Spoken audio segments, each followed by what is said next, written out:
Everyone now knows the reason why we're here today. I am here to confirm reports that we have relieved Don Maloney of his duties as general manager as of this morning. On behalf of our entire ownership group and the entire Arizona Coyotes organization, I would like to sincerely thank Don for all his hard work and the many contributions he made to the organization during his long tenure with the team. The Coyotes had some success with Don, and he absolutely has done a great job of laying the groundwork for the future. However, we believe a change in leadership is needed in order to move our franchise to the next level. An interim general manager will not be named at this time, but the search for a new hire, which will be led by majority owner Andrew Barraway, alternate governor Gary Drummond, who oversees the Coyotes hockey operations department on behalf of the ownership group, and myself and the entire ownership group will begin immediately. We will have a new general manager in place well before this June's entry-level draft.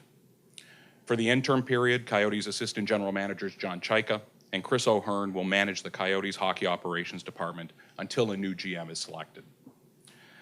Essentially, it is fair to say that there has been a difference in philosophy in regards to the overall philosophy of how the ownership group would like to manage the operation moving forward. This isn't to say that one is right or wrong. It is simply to say we have made a decision that we wish to operate in a different manner and under a different overarching philosophy. This is about a few key points moving forward: collaboration, communication, and the modernization of our entire processes. We have actually studied our neighbors, the Arizona Cardinals, and are looking to their structure as a model of success of how ownership, management, coaches, and the team itself interact with each other. We understand that we are being accused today in the court of public opinion of not putting enough money into this program. And I do understand people being quick to rush to that judgment, but I'm here to tell you it's somewhat short-sighted. Firstly, there is an absolute difference between spending money and spending money wisely.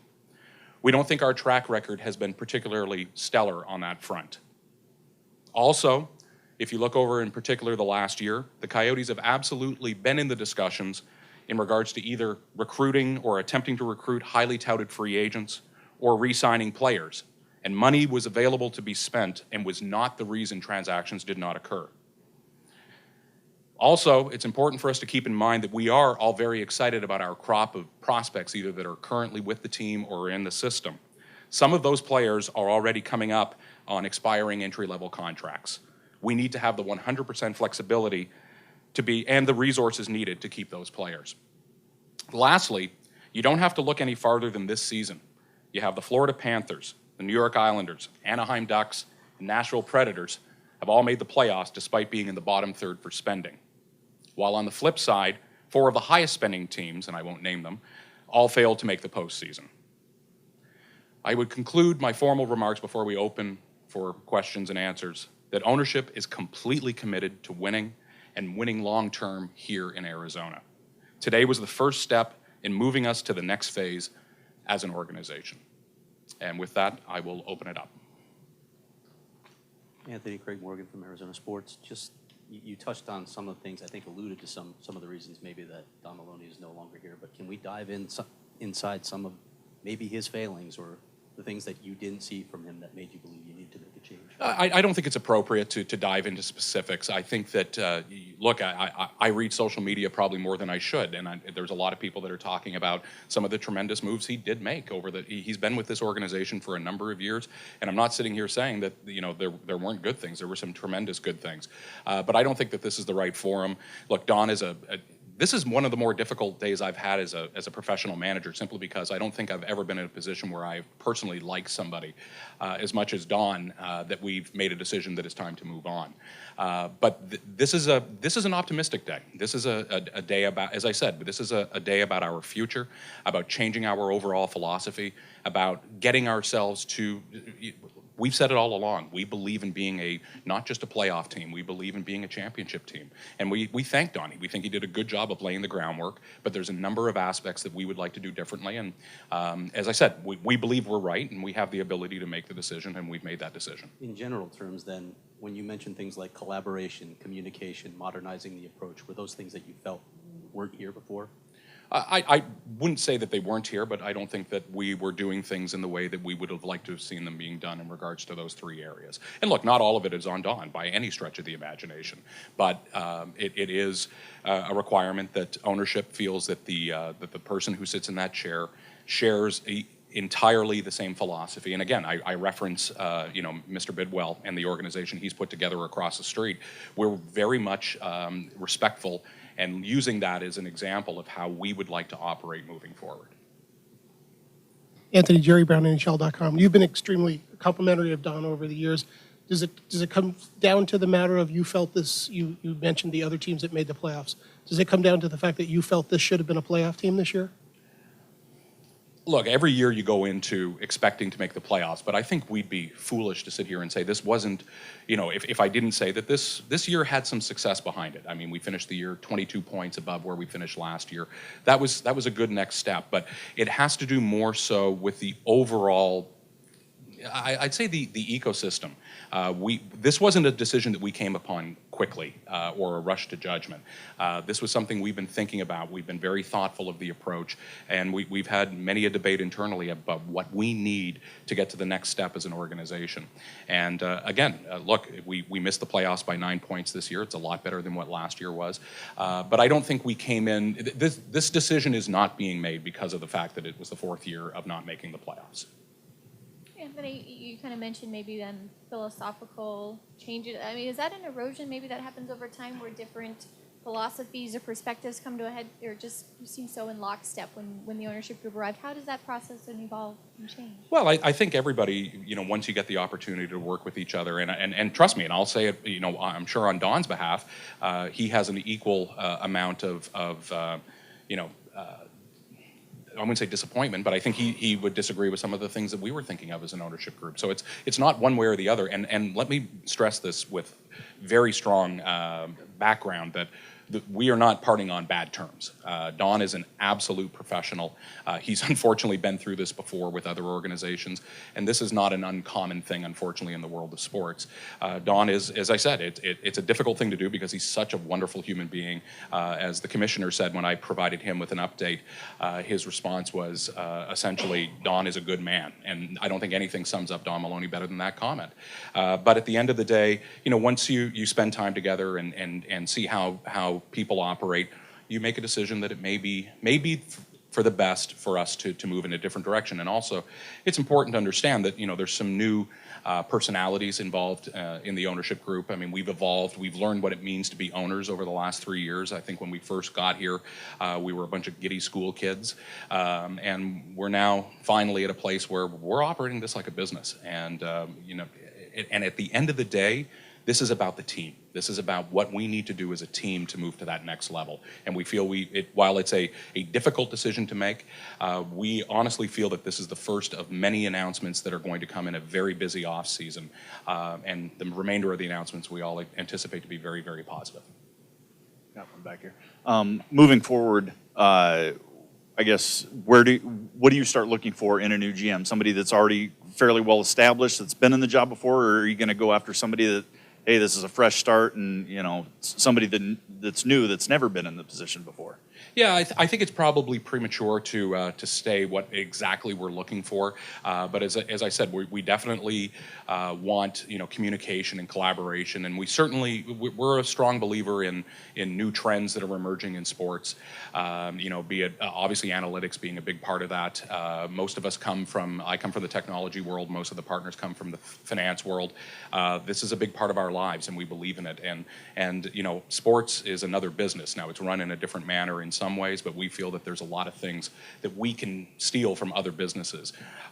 So I think it's premature to state what we're exactly looking for and what the identity of any one individual would be. It's going to be, kind of the collection of a number of things. But as I said, we will begin that process. We have begun the process already, and it'll be one run by Mr. Barrow, Mr. Drummond, and myself. So it'll definitely be an external candidate then? It won't be someone internal already in the organization? Is that the right way to interpret that? I don't even know if I'd say that. I think it's fair to say, Sarah, that we haven't determined who the next person is. We're not ruling anybody in or anybody out. Do you have any ideas, though, already in mind behind closed doors? Some names you've tossed around in the last few hours? I do, and we're not going to say anything. Hey, Anthony, Shane Dale, ABC 15. On one of the maybe more positive notes, can you talk about just when maybe an announcement on arena plans for the future might be coming? Is that something that's still on track? Oh, absolutely, and thanks for that question because it's important. I alluded to the fact that I anticipate that there'll be a number of positive announcements moving forward, that being one of them. It was well reported that I believe it was 2 weeks ago today, Commissioner Bettman was in town. We toured a number of facilities, had a number of meetings. It's fair to say that we outlined to the groups that we've been having discussions with that time is of the essence and that there is a time frame that must be adhered to. And everybody we have met with, be it the City of Phoenix, Arizona State, or other organizations have understood that, and there's been a tremendous amount of activity over the past 2 weeks since the commissioner's visit, including this weekend, multiple calls with one group. We feel, and I know people feel that I'm kind of nuts on this one, but the reality is we do anticipate there will be an announcement on this front in the next couple of weeks. You mentioned analytics as something that's emerging as a new trend in sports management and in business in general. You guys did bring in a new analytics-driven assistant GM earlier this year. Would you say that positive results from having him this year influenced the decision at all to maybe move in a different direction, potentially towards more analytics-driven management? Well, I think that you're referring to John Chaika, who has absolutely been a very impressive hire, a very poised young man, mature beyond his years. And yes, he's been an incredibly positive addition to the organization. I really got to witness it firsthand while I sat in the war room in Pittsburgh for trade deadline, just the sheer amount of knowledge he brings. But at the end of the day, it's not like it's a new thing in sports. I mean, it's obviously been well documented of the importance of analytics, but it's not the be-all, end-all. I'm not sitting here saying we're going to turn ourselves into a Wall Street firm and have 25 young kids that are, doing numbers. But I think that there's a fine balance, and that's what we're going to try to find. Anthony, there's obviously, like with every offseason, contracts that need to get done, negotiations that need to get started. Is it safe to say all of that will be on hold until a new GM is appointed?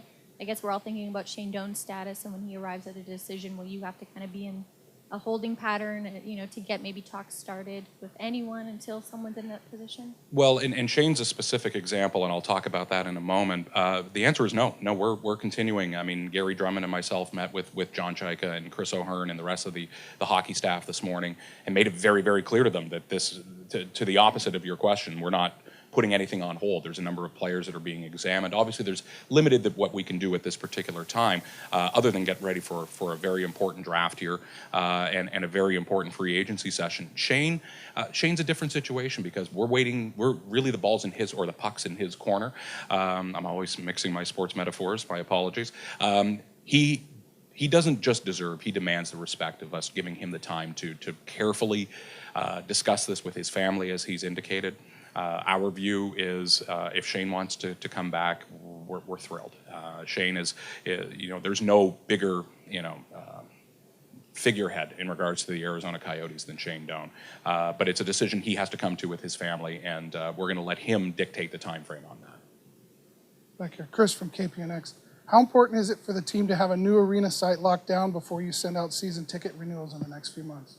It's a good question. I mean, I think that it's incredibly important. Having that said, we already have sent out season ticket renewals for next season, and my understanding is it's trending in a very positive manner. But there's a number of reasons why we want this announcement sooner rather than later. The main one is it's a lot of work. It's a lot of time. I mean, just an announcement is one thing. It's probably another 9 to 12 months before shovels are actually in the ground, and we want this to happen in a shorter time frame than a longer one. So that's really what's driving it. But there's no question that from my perspective, not just the selling of season tickets, but the renewals of sponsorships and the selling of new sponsorships and suites, people want to know that this team's going to be here. Now, I'll give myself some credit. I think we have done a good enough job of explaining to the entire fan base across the board that this team is staying in Arizona. And there's a lot of optimism out there in regards to this. But the time frame, there's no question that that season ticket sales would be beneficial for earlier rather than later, but that's not the driving reason behind the time frame. You said the team's working on an expedited manner with stakeholders in the new arena. Has the team shared its current financial statements with any of the stakeholders connected to the new arena site? Yes. Anthony, you mentioned the importance of collaboration and communication moving forward. With that in mind, who will be a part of this process in deciding a new GM, and will Dave Tippett be one of those people? Well, I mentioned that, the drivers behind this will obviously be our majority owner, Mr. Andrew Barroway, Gary Drummond, humbly myself, and the rest of the ownership group. But of course, it's not just Dave that we'll reach out to. It'll be Chris, it'll be John, it'll be the other members and members of Dave's staff. So again, collaboration doesn't mean we sort of collaborate. We collaborate with a few people. We collaborate with everybody. Now, at the end of the day, believe what you want about the world. Democracy is a bit of a shaky term, if you ask me, because there's always someone who has to make an ultimate decision. And in this one, I guess ultimately it would be Andy Barroway. But, we are going to be very collaborative, and there's no question we're going to seek Coach Tippett's input and advice as we go forward with this incredibly important decision. Hey, Dave. Anthony, you mentioned the draft. Don was very adamant at the town hall meeting about Oliver Ekman-Larsson and not trading him. Can you just reaffirm your position on the rumors that Oliver Ekman-Larsson might be traded at the draft? Yeah, I mean, first off, I have nothing but respect to everybody in this room and the occupation you do, but I also am mystified at some of the pure fantasy that is written. There is absolutely 100% no potential that we would trade Oliver Ekman-Larsson for the draft pick. It's just not going to happen. So I've seen it, I'm a Canadian, full state of disclosure. I've seen it written out of Canada. Please stop whatever you're drinking, whatever you're smoking. It's not going to happen. Anthony Joe Paquino, CBS 5. Was there happen to be a possible disconnect between Don's vision of the team with Coach Tippett's vision of the team and management's vision as well that ultimately led to this decision? I don't think it's certainly not a case of a disconnect between Dave and Don. I think it's fair to say that there was, and again, disconnect's an awfully strong term. Again, I can't say it enough. Don did some tremendously good things for the organization, but as we prepare for the future, there was even disagreement would be a wrong word. Look, at the end of the day, ownership has the right to make decisions of how they feel that the organization should be managed. And we came in and it's hard to believe that we've just concluded our third season, at least for the legacy group, a season and a half for Mr. Barroway. And we haven't really done any key changes in the organization. I know there were some shockwaves when rumors leaked out this morning, but when you think about it, it's kind of unusual that there wouldn't be changes, especially since the fact that we've now owned the franchise for 3 years. So I certainly wouldn't say that this was anything to do with Dave. It's more so we have a desire of how we would like to see this organization operate, and we have the right to make that decision and make that change, and that's what's happened. Anthony, does this change or affect at all Dave's role in the coaching capacity as far as will he have more reach or more say, or is he very much insulated from the news of the day? Yeah, I'd say he's somewhat insulated, other than, again, our dear friends, particularly in Canada, putting out rumors of what drove this decision. Dave will not be the next general manager of the franchise. Dave is the head coach, and obviously Dave is under contract with the Coyotes for 2 more years. He's never made any notion or indication to us of wanting to leave, and we certainly have never made an indication to him that we'd like to move him out. We continue to think that Dave Tippett is one of the best in the NHL, but where he will have further say in the future will be along the lines of everybody else. As I said, the collaboration we would like to see happen. Obviously, we have a wealth of knowledge in Dave Tippett, but not just in Dave Tippett, and Jimmy Playfair and Newell Brown and the rest of the coaching staff, and we have albeit a youthful couple of assistant general managers. There are a couple of guys that we have a lot of respect for and we'll be leaning on as well.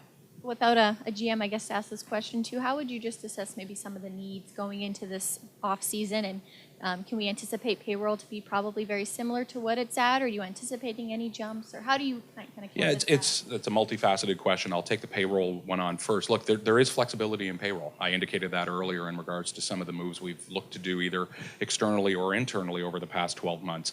But I can't say it more stringently that you have to be smart with your dollars, and you have to make sure you don't, ransom the future for, decisions now, and then all of a sudden, like, look, we're all excited. We've all read the Hockey News publication that ranked us #1 for prospects, but you've got to have money down the road to be able to pay those prospects when they come out of their entry-level contracts. So we need to be smart.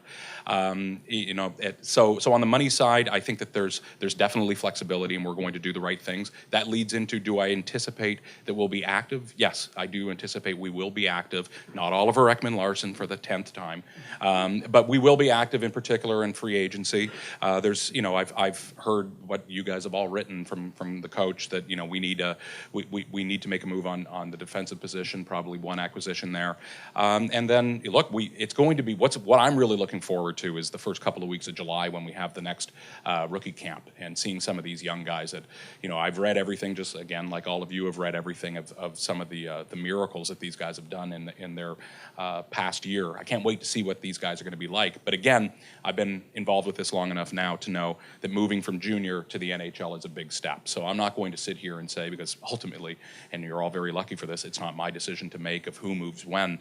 But we're excited about this offseason. As I said, this is besides the fact that we're making we don't take it lightly. The decision we've made today and that we're here talking about is a big decision. But we have a lot of exciting things on the horizon this season, and we have the flexibility to allow us to do some very good things. Anthony, again, just like Sarah, sorry for asking a more detailed question, but we don't have a GM, obviously, to ask this. Don, before he left, said he'd like to sign Martin Hansel to a contract extension. Don's gone now. I'm just curious what the organization's opinion is on Marty Hansel and getting that done. I'm probably not the right person. I'm not skirting the question. It's just it's not my area. But I can tell you, I mean, it's pretty tough to replace a big, strong guy like Marty Hansel. I mean, we see what his effect is when he's on the ice. I think that my gut reaction is we wouldn't want to lose Marty Hansel, but that is going to be a decision that the hockey department will make. And as I said, it won't be long that you'll be saying, well, there isn't a GM. I mean, there are 2 assistant GMs right now who will handle day-to-day operations, but I anticipate we'll have a decision and an announcement. If 2 weeks would be the shortest, but certainly no longer than 6 weeks. You talked a little bit about adding pieces and about chemistry and about payroll as well. Is it the organization's opinion that there was money to spend? You also said along with spending it wisely.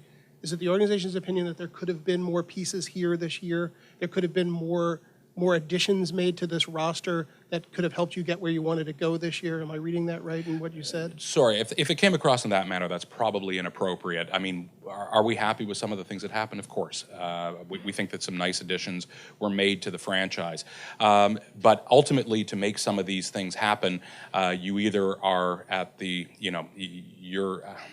you need either an agent and a player to agree to something or another GM to agree to a move. So what I was trying to say is, there's talk of, the Coyotes need to spend more money. Well, we're flexible. We are willing to spend more money, but the right deal has to be available to us. And what I was trying to say there, and I'm glad you're reiterating or asking me to refine my comments, is, we did have the ability to make some moves. The reason that things didn't happen were not because of money. They were for other circumstances or situations that I don't have a full understanding of. But yeah, we have been active and there has been money available. So we're just not going to spend money for the sake of spending money, that's for sure.